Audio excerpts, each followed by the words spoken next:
ನಮಸ್ಕಾರ ಸ್ನೇಹಿತರೆ, ಡೆಕ್ಕನ್ ಎರಡು ಮತ್ತು ಪ್ರಜಾವಾಣಿ ತರಗತಿಗಳನ್ನು ತಮ್ಮನ್ನು ಸ್ವಾಗತ. ಇಂದಿನ ತರಗತಿಯಲ್ಲಿ ನಾವು ಸುಪ್ರೀಂ ಕೋರ್ಟ್ನ ಸಮಗ್ರ ಚಿತ್ರಣವನ್ನು ಕುರಿತು ಡಿಸ್ಕಸ್ ಮಾಡೋ ಪ್ರಯತ್ನವನ್ನು ಮಾಡೋಣ.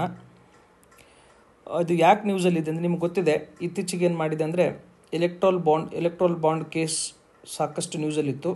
ಜೊತೆಗೆ ಮೇ ತಿಂಗಳಲ್ಲಿ ಇತ್ತೀಚೆಗೆ ನಮ್ಮದು CJI ಏನದಾರಲ್ಲ, CJI DY ಚಂದ್ರಚೂಡ್ ಅವರು ಬ್ರೆಜಿಲ್ನ ರಿಯೋ ಡಿ ಜೆನೆರೋದಲ್ಲಿ ನಡೆದಂತಹ G20 ಶೃಂಗಸಭೆಯಲ್ಲಿ ಭಾರತವನ್ನು ಪ್ರತಿನಿಧಿಸಿ ಅಲ್ಲಿ ಮಾತಾಡಿದರು.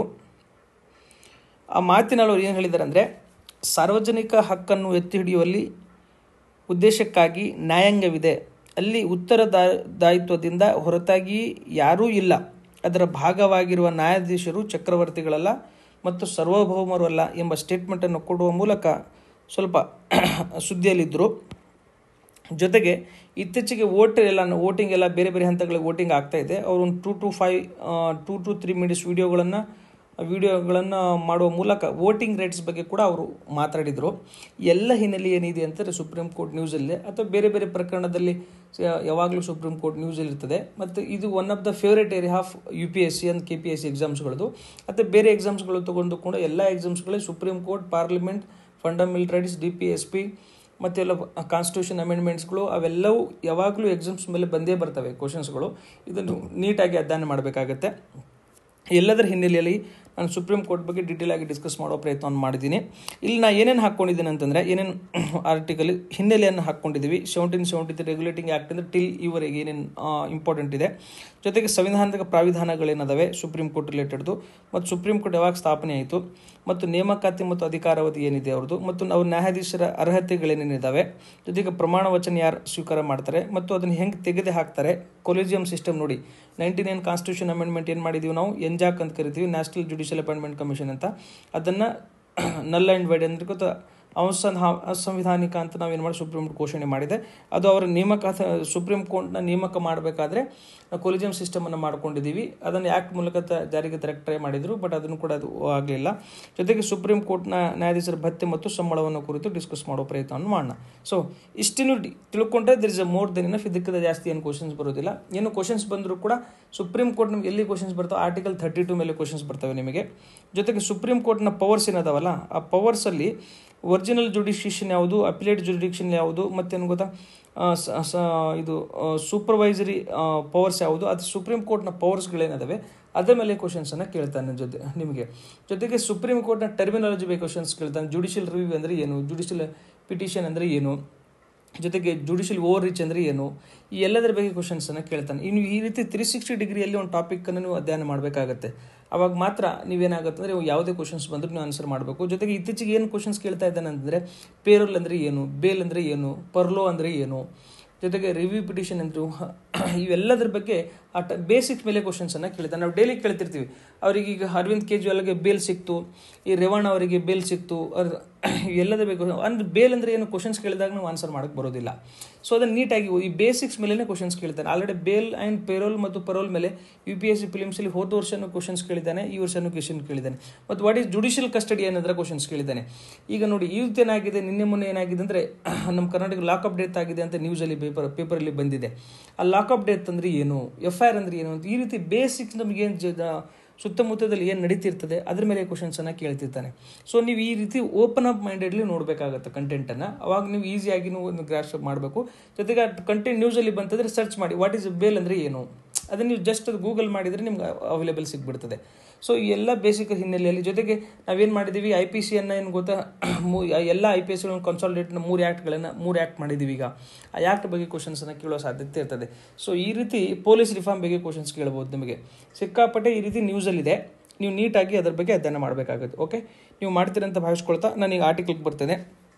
ಸುಪ್ರೀಂ ಕೋರ್ಟನ್ನು 1773ರಲ್ಲಿ ರೆಗ್ಯುಲೇಟಿಂಗ್ ಕಾಯ್ದೆ ಅನ್ವಯ 1974ರಲ್ಲಿ ಕಲ್ಕತ್ತಾದ ಪೋರ್ಟ್ ವಿಲಿಯಂನಲ್ಲಿ ನಾವು ಸುಪ್ರೀಂ ಕೋರ್ಟ್ ಸ್ಥಾಪನೆ ಮಾಡ್ತೀವಿ. ಅದರಲ್ಲಿ ಒಬ್ಬ ನ್ಯಾಯಾಧೀಶರು ಮತ್ತು 3 ಜನ ಇತರ ನ್ಯಾಯಾಧೀಶರು ಇರ್ತಾರಲ್ಲಿ. ಇದನ್ನು ಅವರು ಮೊದಲ ನ್ಯಾಯಾಧೀಶ ಸರ್ ಎಲಿಜಾ ಇಂಪೆ, ಇದನ್ನು ಕೂಡ ಕ್ವಶನ್ಸನ್ನು ಕೇಳ್ಕೊಂಡಿದ್ದಾನೆ. ಕಲ್ಕತ್ತಾದಲ್ಲಿ 1974ರಲ್ಲಿ ಏನು ಸುಪ್ರೀಂ ಕೋರ್ಟ್ ಸ್ಥಾಪನೆ ಆಯಿತು, ಅದರ ಮುಖ್ಯ ನ್ಯಾಯಾಧೀಶ ಯಾರಿದೆ, ಸರ್ ಎಲಿಜಾ ಇಂಪೆ. ಇವರು ಮೊದಲ ನ್ಯಾಯಾಧೀಶರಾಗಿ ಕಾರ್ಯನಿರ್ವಹಿಸುತ್ತಾರೆ.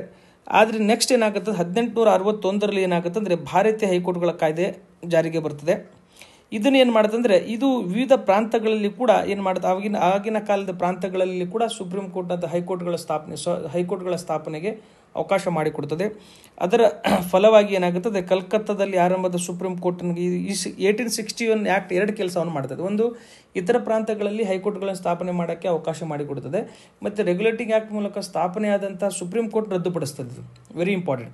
ಜೊತೆಗೆ ಯಾವ್ಯಾವ ನೋಡಿ, 1862ರಲ್ಲಿ ಏನಾಗುತ್ತದೆ, ಕಲ್ಕತ್ತಾ ಹೈಕೋರ್ಟ್ ಭಾರತದಲ್ಲಿ ಸ್ಥಾಪನೆಯಾದಂಥ ಹಳೆಯ ಹೈಕೋರ್ಟ್. 1862 ಅಲ್ಲಿ ಏನಾಗುತ್ತೆ ಅಂದರೆ ಕಲ್ಕತ್ತಾ ಹೈಕೋರ್ಟ್ ಸ್ಥಾಪನೆ ಆಗುತ್ತೆ. ಅದನ್ನು ಭಾರತದ ಅತ್ಯಂತ ಹಳೆಯ ಹೈಕೋರ್ಟ್ ಕರಿತೀವಿ. ಅದೇ ವರ್ಷದಲ್ಲಿ ಬಾಂಬೆ ಮತ್ತು ಮದ್ರಾಸಲ್ಲಿ, ಕಲ್ಕತ್ತಾ, ಬಾಂಬೆ ಮತ್ತು ಮದ್ರಾಸ್ KBMನಲ್ಲಿ ಏನಾಗುತ್ತೆ ಅಂದರೆ 1862ರಲ್ಲಿ ನಾವು ಏನು ಮಾಡ್ತೀವಿ, ಹೈಕೋರ್ಟನ್ನು ಸ್ಥಾಪನೆ ಮಾಡ್ತೀವಿ. ಯಾವ ಕಾಯ್ದೆಯ ಮೂಲಕ? 1861ರ ಭಾರತೀಯ ಕೌನ್ಸಿಲ್ ಕಾಯ್ದೆ ಅಥವಾ ಭಾರತದ ನ್ಯಾಯಾಧೀಶರ ಕಾಯ್ದೆ ಮೂಲಕ ನಾವು ಭಾರತೀಯ ಹೈಕೋರ್ಟ್ ಕಾಯ್ದೆಯ ಮೂಲಕ ನಾವು ಅದನ್ನು ಮಾಡ್ತೀವಿ. ಇಷ್ಟು ನೆನಪಿರಲಿ. ಜೊತೆಗೆ ಮುಂದೇನಾಗುತ್ತೆ, 1930ರಲ್ಲಿ ನಿಮಗೆ ಗೊತ್ತಿದೆ, 1930 ಭಾರತ ಸರ್ಕಾರ ಕಾಯ್ದೆ ಜಾರಿಗೆ ಬರ್ತದೆ. ಅದು ಎಲ್ಲ ಹೈಕೋರ್ಟ್ಗಳ ಮೇಲೆ ಭಾರತದ ಫೆಡರಲ್ ಕೋರ್ಟ್ ಆಫ್ ಇಂಡಿಯಾವನ್ನು ನಾವು ಏನು ಮಾಡ್ತೀವಿ ಅಂದರೆ 1935ರ ಕಾಯ್ದೆ ಮೂಲಕ ನಾವು ಸ್ಥಾಪನೆ ಮಾಡ್ತೀವಿ. ನೆಕ್ಸ್ಟ್ ಇದು ಯಾವಾಗ ಸ್ಥಾಪನೆ ಆಗುತ್ತೆ ಅಂದರೆ ಅಕ್ಟೋಬರ್ 1, 1937ರಲ್ಲಿ ಇದು ಸ್ಥಾಪನೆ ಆಗುತ್ತೆ. ನೆಕ್ಸ್ಟ್ ಏನಾಗುತ್ತೆ ಅಂದರೆ ಫೆಡರಲ್ ಕೋರ್ಟ್ ನ್ಯಾಯಾಧೀಶರಾಗಿ ಮೌರಿಸಿ ಗುರೇಶ್ ಅವರು ನೇಮಕಗೊಳ್ತಾರೆ. ಇಲ್ಲಿವರೆಗೆ 1935ವರೆಗೆ ಏನು ಆ್ಯಕ್ಟ್ ಮೂಲಕ ಜಾರಿಗೆ ಬಂದು ಅದನ್ನು ನಾವು ಕಂಟಿನ್ಯೂ ಮಾಡ್ತೀವಿ. ನೆಕ್ಸ್ಟ್ ಸ್ವತಂತ್ರ ಭಾರತದಲ್ಲಿ ಏನು ಮಾಡ್ತೀವಿ ಅಂದರೆ ನಿಮ್ಗೆ ಗೊತ್ತಿದೆ, ಸಂವಿಧಾನದ 5ನೇ ಭಾಗದಲ್ಲಿರುವ ಸಂವಿಧಾನ 124ನೇ ವಿಧಿಯಿಂದ 147ನೇ ವಿಧಿಯವರೆಗೆ ಸುಪ್ರೀಂ ಕೋರ್ಟ್ ಬಗ್ಗೆ ಮಾಹಿತಿ ದೊರಕ್ತದೆ ನಮಗೆ. ಸುಪ್ರೀಂ ಕೋರ್ಟ್ ನಮ್ಮ ದೇಶದಲ್ಲಿ ಸುಪ್ರೀಂ ಕೋರ್ಟ್ ಅಡಿಯಲ್ಲಿ ಪ್ರಸ್ತುತ 25 ಹೈಕೋರ್ಟ್ಗಳಿದಾವೆ, ಜಿಲ್ಲಾ ನ್ಯಾಯಾಲಯಗಳಿದಾವೆ ಮತ್ತು ಅಧೀನ ನ್ಯಾಯಾಲಯಗಳಿದಾವೆ. Very important. ಜಿಲ್ಲಾ ನ್ಯಾಯಾಲಯಗಳನ್ನು ಸಬಾರ್ಡಿನೇಟ್ ಕೋರ್ಟ್ ಕರೆಯೋಂಗಿಲ್ಲ, ಅವರಿಗೂ ಜಿಲ್ಲಾ ನ್ಯಾಯಾಲಯಗಳಿಗೆ ಕೂಡ ಜುಡಿಷಿಯಲ್ ಇದು ಒರಿಜಿನಲ್ ಜುಡಿಷಿಯೇಷನ್ ಆಗ್ತದೆ. ಅದನ್ನು ಕೂಡ ನಾವೇನು ಮಾಡಿ ನ್ಯೂಸಲ್ಲಿದೆ. ಜಿಲ್ಲಾ ನ್ಯಾಯಾಲಯಗಳ ಅಪಾಯಿಂಟ್ಮೆಂಟು, ಜಿಲ್ಲಾ ನ್ಯಾಯಾಲಯಗಳು ಅದು ನೊಮೆನ್ಕ್ಯುಲೇಚರು ಅವೆಲ್ಲಗಳು ಚೇಂಜ್ ಆಗಿದೆ. ಇತ್ತೀಚೆಗೆ ಅಮೆಂಡ್ಮೆಂಟ್ ಇದೆ. GY ಚಂದ್ರಚೂಡ್ ಅವರು ಭಾರಿ ಸೀರಿಯಸ್ ಆಗಿ ಅದರ ಬಗ್ಗೆ ಆ್ಯಕ್ಷನ್ ತೊಗೊಂಡು ಅದ್ರ ಬಗ್ಗೆ ವರ್ಡಿಕ್ಟನ್ನು ಕೊಟ್ಟಿದ್ದಾರೆ. ಅದನ್ನು ನೀವು ಓದಬೇಕಾಗತ್ತೆ. ಯಾಕಂದರೆ ಜಿಲ್ಲಾ ನ್ಯಾಯಾಲಯ, ಅಧೀನ ನ್ಯಾಯಾಲಯ, ಸೆಷನ್ ನ್ಯಾಯಾಲಯ ಮತ್ತು ಜಿಲ್ಲಾ ಹೈಕೋರ್ಟ್ಗಳು ಅಂತ ಯಾವುದು ಕ್ರಿಮಿನಲ್ ಕೋರ್ಟ್ಗೆ ಯಾವನ್ನ ಕರಿತೀವಿ, ಸಿವಿಲ್ ಕೋರ್ಟ್ಗೆ ಏನು ಕರಿತೀವಿ, ಬೇಸಿಕ್ ಮೇಲೆ ಕ್ವಶನ್ಸನ್ನು ಕೇಳ್ತಾನೆ. ಜೊತೆಗೆ ಲೋಕ ಅದಾಲತ್ ಮೇಲೆ ಕ್ವಶನ್ಸ್ ಕೇಳ್ತಾನೆ ನಿಮಗೆ. National law commissions, national judicial commission ಅಂದರೆ ಏನು, ಅದ್ರ ಬಗ್ಗೆ ಕ್ವಶನ್ಸನ್ನು ಕೇಳ್ತಾನೆ. ಸೊ ಇವೆಲ್ಲದರ ಬಗ್ಗೆ ನೀವು ಸ್ವಲ್ಪ ನೀಟಾಗಿ ಅಧ್ಯಯನ ಮಾಡಬೇಕಾಗತ್ತೆ. ಅದನ್ನು ನೋಡಿ. ನೆಕ್ಸ್ಟ್ ನೋಡಿ, ನಿಮಗೆ ಗೊತ್ತಿದೆ ಭಾರತದ ಅತ್ಯುನ್ನತ ನ್ಯಾಯಾಲಯವೇ ಸುಪ್ರೀಂ ಕೋರ್ಟ್ ಅಂತ ಕರಿತೀವಿ. ಅದನ್ನು ಭಾರತ ಸುಪ್ರೀಂ ಕೋರ್ಟನ್ನು ಜನವರಿ 28, 1950ರಿಂದ ಇದು ಕಾರ್ಯಾರಂಭ ಮಾಡುತ್ತದೆ. ಇದರ ಕೇಂದ್ರ ಪೀಠವು ನವದೆಹಲಿಯಲ್ಲಿದೆ, ನಿಮಗೆ ಗೊತ್ತಿದೆ.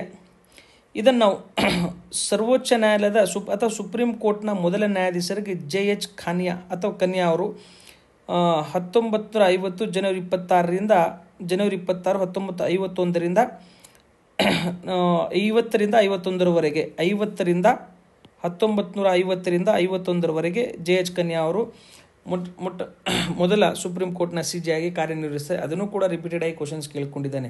ಈ ಎಲಿಜಾ ಎಂಪೆ, JH ಕನ್ಯಾ, ಯಾವಾಗ ಜನವರಿ 26 ಸುಪ್ರೀಂ ಕೋರ್ಟ್ನ ವಿಧಿಗಳು, ಯಾವ ಭಾಗಗಳು, ರಿಪೀಟೆಡ್ ಕಾಮನ್ ಕ್ವಶನ್ಸ್ ಅದಾವೆ. ನೀವು ಕ್ವಶನ್ ಪೇಪರ್ ತೆಗೆದೆಲ್ಲ ನೋಡಿದಾಗ ರಿಪೀಟೆಡ್ ಆಗಿ ಕ್ವಶನ್ಸನ್ನು ಕೇಳ್ಕೊಂಡಿದ್ದಾನೆ. ಇದು ಬೇಸಿಕ್ಸ್ ನೀವು ಮಗಪ್ ಮಾಡ್ಕೊಳ್ಳಿ, ಆಯಿತಾ. ನೆಕ್ಸ್ಟ್ ನೋಡಿ, ಪ್ರಸ್ತುತ ಭಾರತದಕ್ಕೆ ಒಂದು ಸಂವಿಧಾನ ಸುಪ್ರೀಂ ಕೋರ್ಟ್ ಬೇಕು ಮತ್ತು ಯಾಕಂದರೆ ಮುಖ್ಯ ನ್ಯಾಯಾಧೀಶರು ಬೇಕು.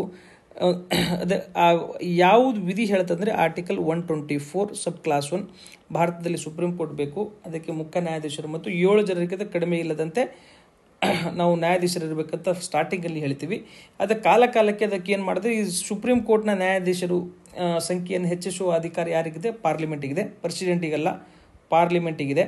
ಪಾರ್ಲಿಮೆಂಟ್ ಅಂದರೆ ಅಮೆಂಡ್ಮೆಂಟ್ ಮೂಲಕ ಅಥವಾ ಕಾಯ್ದೆಗಳ ಮೂಲಕ ಕಾನೂನು ಮಾಡುವ ಮೂಲಕ ಸಂಖ್ಯೆಗಳನ್ನು ಹೆಚ್ಚಿಸ್ತಾ ಬರ್ಬೋದು. ಆಲ್ರೆಡಿ ಅದನ್ನು 1950 ಸಂಸತ್ತು ನ್ಯಾಯಾಧೀಶರ ಸಂಖ್ಯೆಯನ್ನು 8ಕ್ಕೆ ಏರಿಸಿತು.